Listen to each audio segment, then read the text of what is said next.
யோசிச்சு பார்க்கும்போது உங்க இருவரிலும் இல்லற வாழ்க்கை நிலைப்பாடு அல்ல. உங்களுக்குள்ள 2 பேருக்குள்ளேயும் அதிக சந்தோஷம் அன்புடையும் கம்மியும்.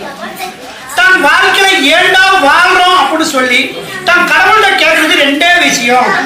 ஒண்ணு எனக்கு ஆணோ பொண்ணோ ஒண்ணு கொடு, இல்லைன்னா என்னை எடுத்து. இது 2வது கேள்வி. 2 வருஷத்துக்கு முன்னாடியே நாம கயிறு போட்டு தொங்கிடலாமா மருந்து சேர்த்துலாம் யோசனை பண்ணது உண்டு. அப்படின்னு பார்க்கும்போது தன் வெளி உலகத்துக்கு மானத்தை மறைக்கிறத குறி போட்டுக்கிறோம். வெளி உலகத்து சிரிப்பு, வீட்டுக்குள்ள அழுகாச்சு. இது வரைக்கும் ஏண்டா வாழ்ற அந்த வாழ்க்கையே வேண்டாம் அப்படின்னு இனிமே நமக்கு எது இருக்காது அப்படின்னு சொல்லி நம்மளை என்னெல்லாம் பேசக்கூடாது அதெல்லாம் பேசுவாங்க. என்ன வார்த்தை வாங்கணும் அந்த வார்த்தை வாங்கியிருப்போம். கடைசியா என் பேரை சொல்லி முடிவு பண்ணியிருப்பேன். எப்படி அங்க போனா நமக்கு